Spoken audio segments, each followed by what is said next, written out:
Okay, so again, good afternoon, everyone. So this is for week 12. So first we have mathematics of graphs. Okay, so we have three objectives. So at the end of this module, we are expected to first define graphs and its parts, and then distinguish between complete and equivalent graphs, and identify the path and degree of a curve. Okay, so what is a graph? So graph refers to a set of points which are vertices and the line segments or curves which are the edges. Okay, so graph is used to represent any scenario. So any scenario, so the simplest form is if we want to represent a relationship or communication between two people or between two or more people.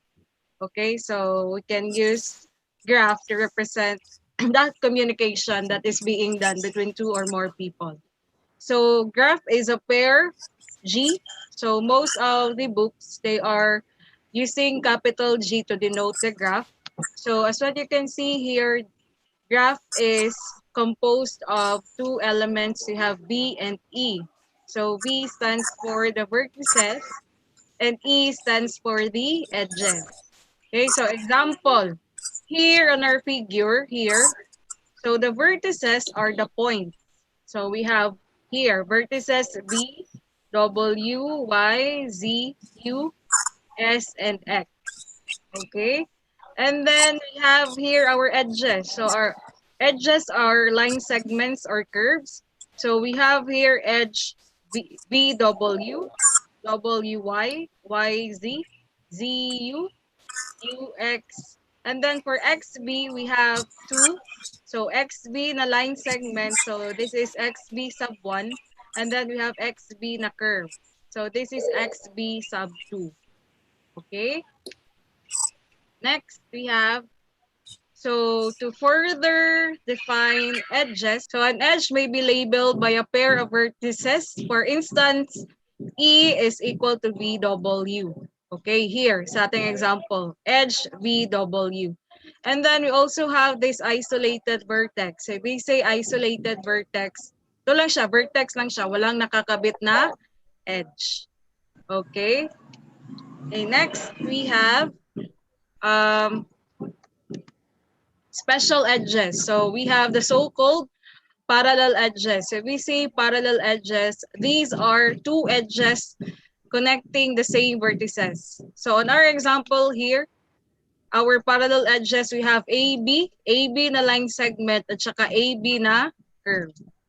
So they are parallel edges because they are connecting the same vertices, AB. Okay?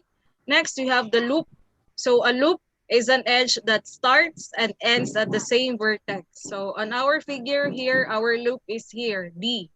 So it starts with D and ends with D. Okay, so this is an example of a loop. Next, we have the special graph. So the first one, we have the simple graph.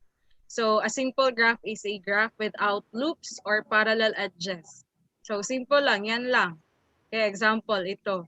So wala siyang parallel edges, wala din siyang loop. Okay? Then we have the so-called weighted graph. So weighted graph is a graph where each edge is assigned a numerical label or weight. The example here. So as what you can see, the difference from the first figure to the second figure, you can see here weights on each edges. So for example, V sub 1 to V sub 2. So yung weight ng edge na yan is 4. For our V sub 2 to V sub 4, yung weight niya din is 4. So yan yung weighted graph. Next, we have the digraph. So this is a graph with direction. Okay, so directed graph or digraph. So this is an example of a digraph. So we have here AB. So if we will name this edge, we can only name this by AB.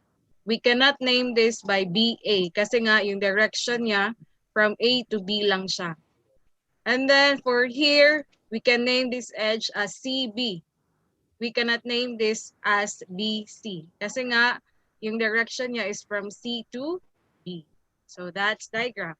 Next, we have the complete graph, K sub n. So our n here stands for the number of vertices. Okay? So our n should be greater than or equal to 3. Kasi nga, kung 2 vertices lang, then isa lang siyang straight line. Okay? So the complete graph K sub n is the graph with n vertices, and every pair of vertices is joined by an edge. Okay, so we need to take note this one. Every pair of vertices is joined by an edge. So that means lahat ng vertices dyan connected din sa other vertices. Okay, so kumbaga, lahat ng vertices dyan, same yung number ng edges na nakakabit sa kanila. For example, for A, so this is an example, yung figure na ito is an example of a complete graph K sub 5. Bakit 5? Kasi nga may 5 vertices. We have 1, 2, 3, 4, 5. Okay? So, complete siya kasi nga yung lahat ng vertices dito nakakabit din siya sa iba pang vertices. So, si A, nakakabit siya sa another 4 na vertices. So, nakakabit siya kay E, kay D, kay C, at saka kay B. Okay? That's a complete graph. Next, we have connected graph. So, a graph is connected if every pair of vertices can be connected by a path. So, connected siya, ito lang. So, kumbaga, wala kang nakikita na hindi connected na side or hindi connected na vertex or wala siyang isolated na vertex. So, this is a connected graph. So, each connected subgraph of a non-connected graph G is called a component of G. So, we say component of G from the word na component.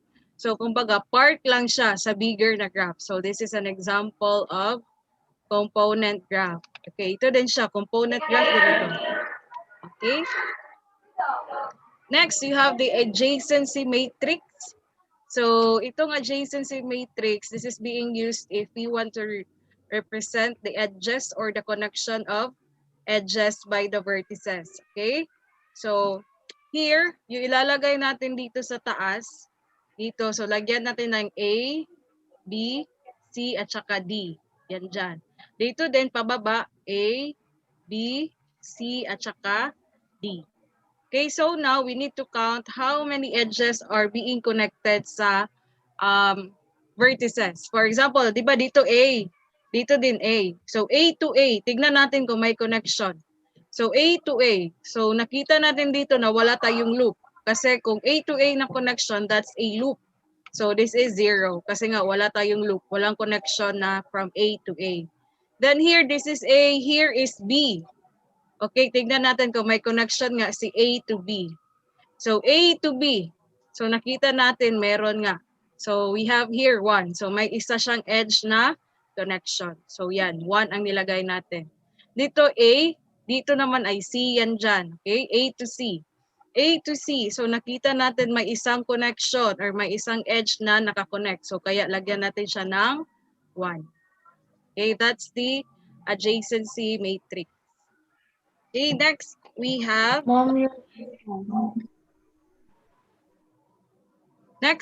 the incidence matrix. Okay, so if we say incidence matrix, so dito naman, actually same lang siya, halos same lang siya kay adjacency matrix, kaya nga lang, kay incidence matrix, dito, ang ilalagay natin dito, they are the edges. Dito naman, they are the vertices. Okay? So, here, we have here example. So, we have here vertex V to edge E. Tignan natin kung may connection.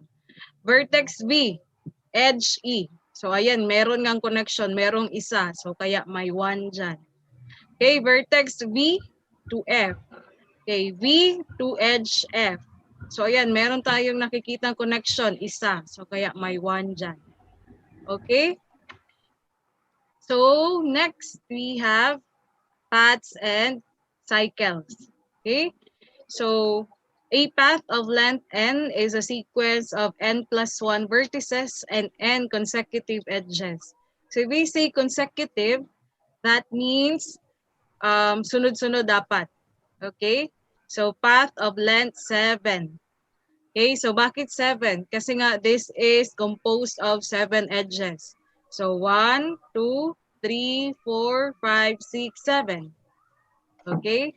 Next, a cycle is a path that begins and ends at the same vertex. So itong si cycle, kumbaga same lang siya kay loop, kaya nga lang, ito siya is made up of a path. Okay, so this is an example of cycle of length 9. Bakit 9? Kasi this is composed of 9 edges. So we have here 1, 2, 3, 4, 5, 6, 7, 8, 9. Okay, so now we have the Euler cycle. So an Euler cycle in a graph G is a simple cycle that passes through every edge of G only once. So ito siya, si Euler, cycle siya. So if we say cycle, kung saan siya nag-start, doon siya mag-stop. Kaso nga lang, itong kay Euler, dapat once niya lang madaanan yung mga vertices, yung mga edges. Okay, hindi pwede na may madaanan siyang edge na twice. So dapat once lang lahat. Okay, example. We have C to B, B to G, G to E, E to D, E to F, E to A to G, G to C. Okay, so this is an Euler cycle. So we can see here Euler cycle. Kasi nga, kung saan tayo nag-start, makakabalik tayo doon. Doon tayo mag-i-end na once lang natin dadaanan lahat. Okay, kung dito din, once lang din daanan. Kung B, B to G, G to E, E to D, D to F, F to A to G, G to C, C to B. So yan, once nyo lang nadaanan lahat ng edges. Then nakabalik kayo kung saan kayo nag-start. Okay? So degree of a vertex. So all you need to do here is you need to count how many edges are being connected on a vertex. So i-count lang ilan lahat ang nandoon. Okay, example. Sa ito, vertex A. Ilan ang nakakapit na edge or edges? So we have 1, 2, 3, 4. So kaya ito, yung weight ni vertex A is 4. Kasi nga may 4 na edges na nakakabit sa kanya. For D naman, the weight of D is 6. Bakit 6? Kasi nga may 6 na edges. So 1, 2, 3, 4, 5, 6. So 6 edges ang nakakabit sa kanya. Okay, so yan lang yung degree of a vertex. So i-count nyo lang how many edges are there. So that's it for mathematics of graphs. Then we'll now proceed with mathematical systems. So we have still 3 objectives. So identify different mathematical systems. Second, understand modular arithmetic and how it works. And perform operations in modular arithmetic and solve congruence equations. So what is modular arithmetic? Okay, so modular arithmetic is a system of arithmetic for integers. So we say integers, we have positive and negative numbers, including 0. So which consists,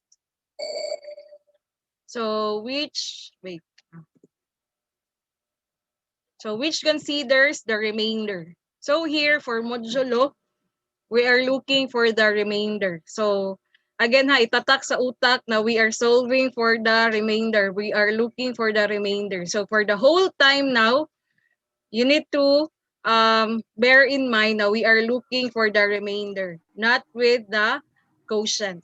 Again, remainder. Kasi nga, sa previous na sessions, nalilito sila. So dapat i-bear in mind starting now na if we say modulo, we are looking for the remainder. Okay? So here we have in modular arithmetic, numbers wrap around upon reaching given fixed quantity. So this given quantity is known as the modulus. So given yung modulus, okay, to leave a remainder. So an intuitive usage of modular arithmetic is, is with a 12-hour clock. Okay, so here, for example, if it is 10 now, then in 5 hours, the clock will show 3 instead of 15. Bakit? Kasi nga sa clock natin, may 12 numbers lang tayo from 1 to 12. And then if we will add 10 and 50, 10 and 5, that's 15. Kaso nga lang, yung numbers nakikita natin sa clock natin, up to 12 lang.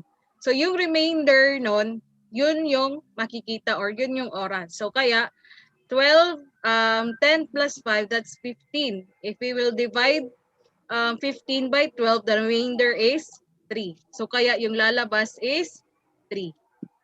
Okay? So that's 3.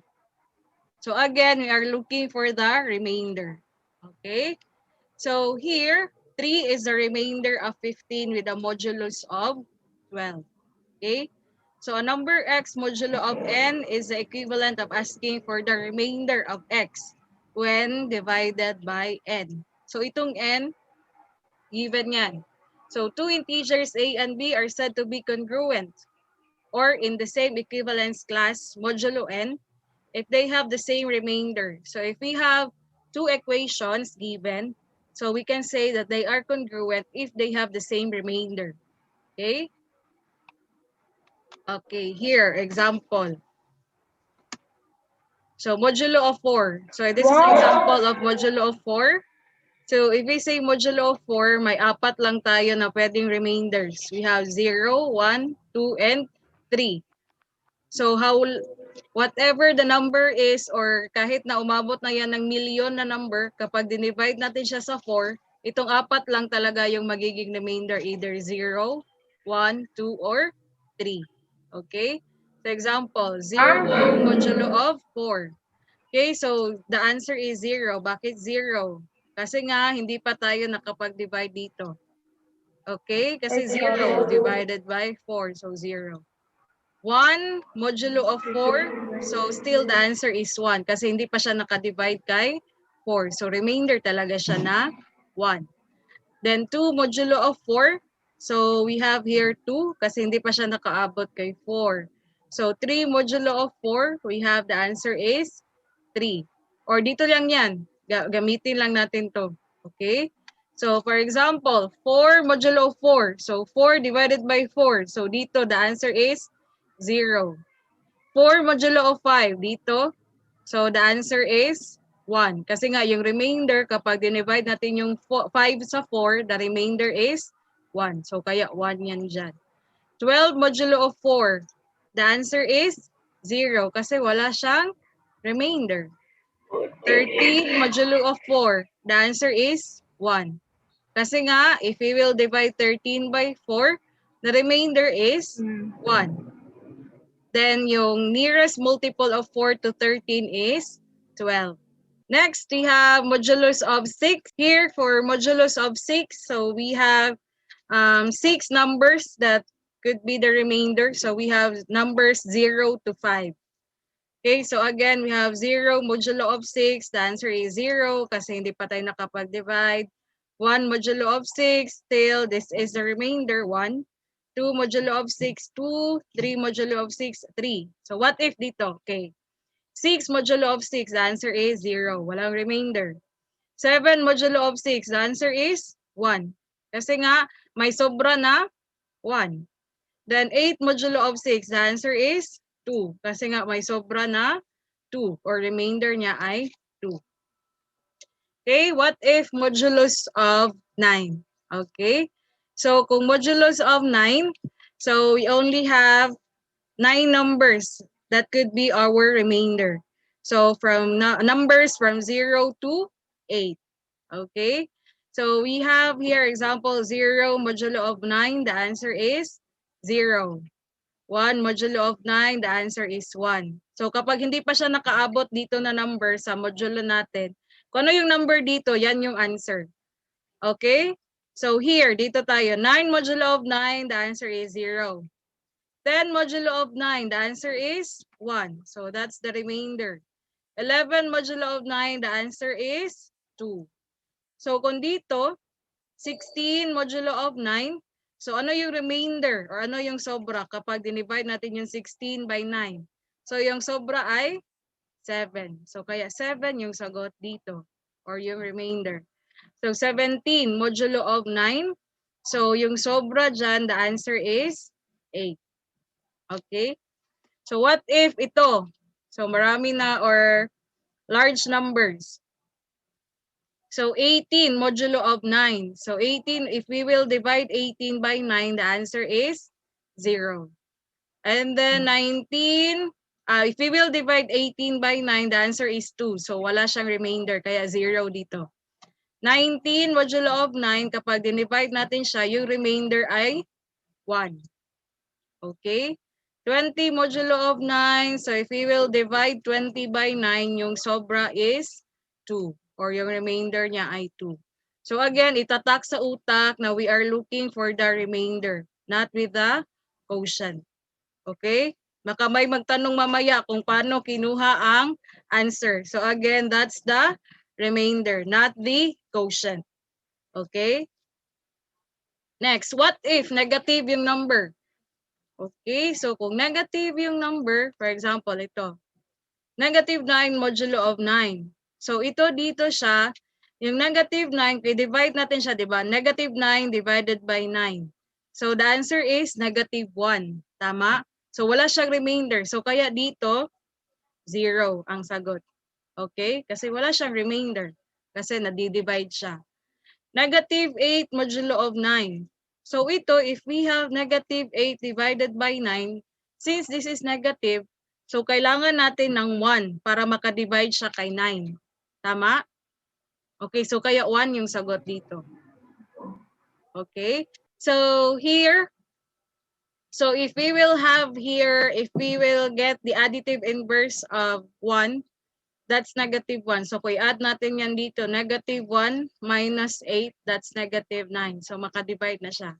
So yung pinakasimple lang na dapat tandaan dito is, if ever negative yung number na nandito, i-count mo lang ilan yung kulang para makadivide siya dito kay n. Okay, dito sa given. So for example, ito, negative 7 modulo of 9. Ilan yung kulang para makadivide siya kay 9? Yung kulang ay 2. Okay, kaya 2 ang sagot. Ito, negative 6 modulo of 9. Ilan yung kulang para makadivide siya kay 9? So, kulang siya ng 3 para makadivide siya kay 9. Negative 5 modulo of 9, the answer is 4. Kasi kulang siya ng 4 para makadivide siya kay 9. Negative 4 modulo of 9, the answer is 5. Kasi yung 4, dapat siya dagdagan ng 5 para makadivide siya kay 9. Okay, and then we have negative 3 modulo of 9. So, negative 3, kailangan siya ng 6 para makadivide siya kay 9. Okay, yan lang yung tandaan. Basta kung negative yung number na nandito, i-count nyo lang how many is needed para makadivide siya dito kay 9 or kung anong number ang nandito. So again, this is given ha, ito yung n. N man ito. So yung n natin, given yan siya. Okay? Okay, so now we are now with congruence. So if we say congruence, we can say that two modulos are congruent if they have the same remainder. Okay, so example, 52 is congruent to 24 modulo of 7. So bakit kaya? So we need to prove or we need to show that 54 modulo of 7, so yung remainder niya dapat same lang siya kay 24 modulo of 7. Okay? So here we have 52 modulo of 7. Bakit 3? So 3 yung remainder kapag divide natin yung 52 by 7. Bakit? Kasi nga yung nearest multiple of 7 to 52 is 49. So yung sobra sa 52 is 3. So kaya 3 yung answer. So again, we're looking for the remainder. We are not looking for the quotient. Okay? Next, we have 24 modulo of 7. The answer is still 3. The remainder is still 3. Bakit? Kasi nga, yung nearest multiple of 7 to 24 is 21. Okay, next. So again, to prove that two modulos are congruent, we need to show that they have the same remainder. So from here, we have shown that they really have the same remainder. So therefore, this is true, that 52 is congruent to 24 modulo of 7. So this is really true. So you need to take note that this sign, equal sign, is different from this one. So this one denotes equality. This one denotes congruence. Okay? Okay, next. So another way of defining this is that integers a and b are congruent modulo of n if their difference a minus b is an integer multiple of n. So that is if we will subtract a minus b, then the difference should be divisible by n. Or dapat yung remainder ng difference ni a tsaka ni b is 0. Okay, example. 36 daw is congruent to 10 modulo of 13. So using this one, the second definition, so we need to subtract 36 and 10. So we have here 36 minus 10. So 36 minus 10, the answer is 26. So let's see if we will divide 26 by n, dapat 0 yung remainder niya. So 26 divided by 13, the answer is 2. So wala siyang remainder. So kaya, they are really congruent. Kasi nga, yung difference ng dalawang numbers na ito is divisible by n. If we say divisible, nadidivide siya na walang remainder or 0 ang remainder. Okay, so here we have 29 is congruent to 8 modulo of 3.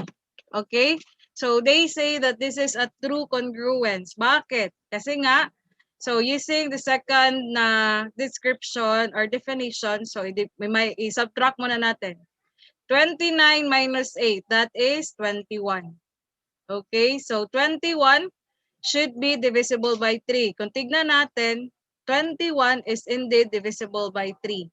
Kasi nga wala siyang remainder. So therefore, this is really a true congruence.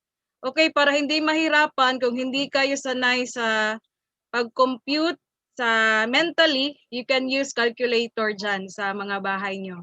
Para malaman nyo or makarelate kayo sa sinasabi ko na remainder at saka yung multiple. Okay, so again, if you are not really into mental math or hindi kayo makarelate sa sinasabi ko na nearest multiple or para gusto ko talaga kayong makarelate sa ano sinasabi ko dito, you can have your calculator dyan. Pwede sa cellphone or any calculator. Okay? Para malaman din kung, kaya nga, yun pala yung nearest multiple. Okay? Okay, next, we have this one.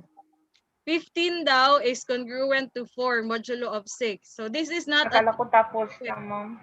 Bakit kaya hindi siya true congruence? Kasi nga, using the second definition, if we will subtract 15 and 4, the answer is 11. And then kapag dinivide natin yung 11 by 6, yung number dito, the answer is not an integer. So the answer is a decimal. Kasi nga 1 point something yung answer na yan.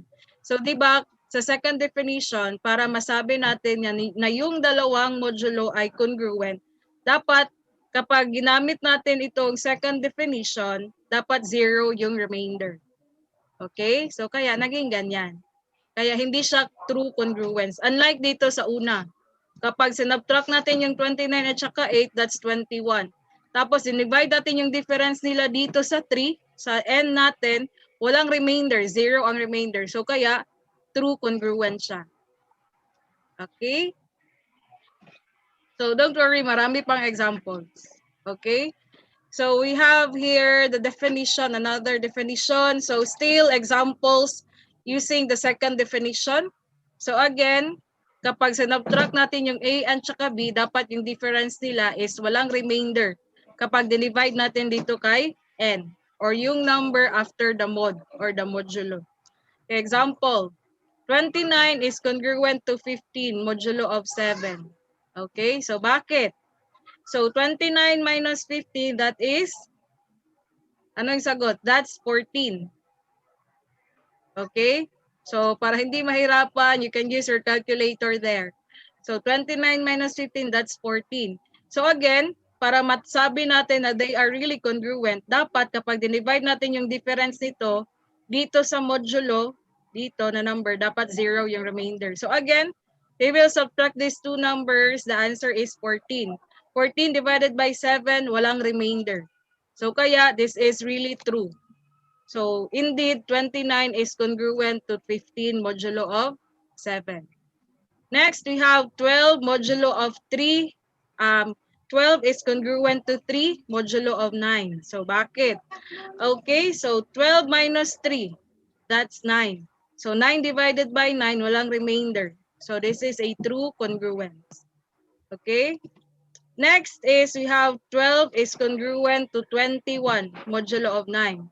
So 12 minus 21, anong answer? So that's negative 9. Okay? Negative 9 divided by 9, the answer is negative 1. So walang remainder. So this is still a valid, this is still a congruence. Kasi nga walang remainder yung difference ng dalawang numbers kapag dinivide natin yung n. Next, here we have 12 is congruent to negative 6 modulo of 9. Bakit? So we have 12 minus negative 6. Ano yung answer? 12 minus negative 6. So the answer is positive 18. Okay? So we have here 18 divided by 9. So the answer is 2. Walang remainder. So again, this is still true that 12 is congruent to negative 6 modulo of 9. Next, we have the arithmetic operations of modulo n. Okay, so for operations for modulo, so we have addition, subtraction, and multiplication.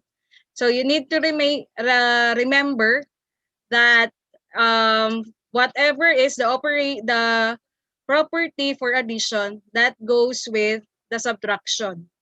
Okay, same lang siya ng property. So for addition, we have 4 properties here, but we will use the first and second properties. Okay? So example, it is currently 7 p.m. Okay? So imagine natin na ngayon ay 7 p.m. What time in AM or PM will it be in 1,000 hours? So kailangan daw natin kunin ano yung oras after 1,000 hours given that now is 7 p.m. Okay? So here, kapag ganitong klase na problem, makikita natin yung sagot using the modulo. Okay? So we need to bear in mind that in a day we have 24 hours. Okay? So that's why we have here time repeats every 24 hours. So we work modulo of 24. So that's why we have here modulo of 24 dito sa gilid. Okay, modulo of 24. So 1,000. So now, yung dapat natin gawin is i-compute nyo sa calculator nyo dyan. Ano yung remainder kapag dinivide natin yung 1,000 by 24? Okay? So again, sa calculator nyo, so 1,000 divided by 24, the remainder there is 16. Okay? So ito, kapag kinumpute nyo ito, 24 times 41 plus 16, ang sagot niyan is 1,000. Okay? So therefore, since 16 is the remainder, so we have here 16 modulo of 24 as our answer. Okay, ano yung 16? Since we are looking for the hour, we are not looking for the remainder here na final answer, but we are looking for what is the time. Okay, what time daw? Anong time na yan? Given that now is 7 p.m. So, since nakita na natin yung remainder na 16, so all we need to do is to add this to 7 p.m. So, we have 16 plus 7. Ano yung sagot? 16 plus 7. So, the answer is 23. So, if in military time, 23 denotes 11. Okay, 11 p.m. Kaya nga lang dito, nag-start man tayo ng PM. So that means sa kabaliktaran tayo, doon tayo kay 11 a.m. So it will be 11 a.m. in 1,000 hours. Okay? Next. So we have here, find the sum of 31 and 148 in modulo of 24. So here, in addition, since we are looking for the remainder, so that means yung i-add natin, isa-subtract natin, i-multiply natin ay mga remainders. Okay? So again, mga remainders ang isa-subtract, i-add, i-multiply. Okay, example. For first solution, using the first property. So 31 in modulo 24. So we have here 31 modulo of 24. So ano yung remainder ng 31 kapag dinivide natin siya kay 24? Anong remainder? So the remainder is 7. Okay, so that's why we have here 7. So yung 7 na yan, as is lang yan, and then i-add natin sa isang number, kay 148. 7 plus 148. So if we will add this two, so the answer is 155. Okay? Now, divide 155 by 24, the given modulo of n or the given n. So if we will divide 155 by 24, the remainder is 11. Bakit 11? Kasi nga, the nearest multiple of 24 to 155 is 144. Okay? So 144. So 155 minus 144, the answer is 11.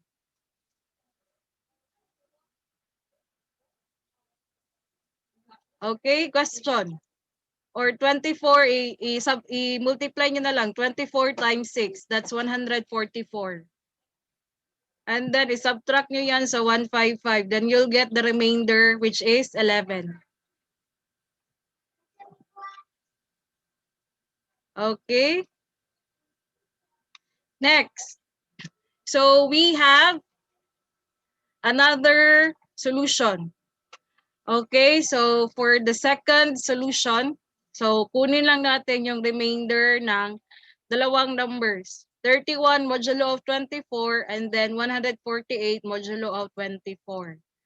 Okay, so we have here 31 modulo of 24, the remainder is 7. 148 modulo of 24, the remainder is 4. Kasi nga, yung nearest multiple of 24 to 148 is 144. So may sobra na 4. So now, we add natin yung dalawang remainder. So we have 7 plus 4. The answer is 11. Okay, so same with the answer here. So again, dito, in-add yung dalawang numbers. Pwede nyo din i-add yung 31 at saka 148. And then, i-divide sa 24, kunin yung remainder. The answer is still 11. Dito naman, sa second solution, kinuha yung remainder ng individual na number. 31 modulo of 24 plus the remainder ng 148 modulo of 24. Okay? So, we have here another example. So, what if ganito? Maraming numbers. Okay? Find the remainder when 1, 2, 3 plus 2, 3, 4 plus 32 plus 56 plus 22 plus 12 plus 78 is divided by 3. Okay, so kung wala pa namang calculator or nahihirapan sa pag-ano nito, if you have your calculator there, pwede nyo siya i-add diretso lahat and then i-divide nyo sa 3 and then kunin yung remainder. Pero for the sake of discussion, isa-isahin natin. Okay, using the second property of addition. Okay, so we have 1, 2, 3 divided by 3. The remainder is 0. 2, 3, 4 divided by 3. The remainder is still 0. 32 divided by 3. The remainder is 2.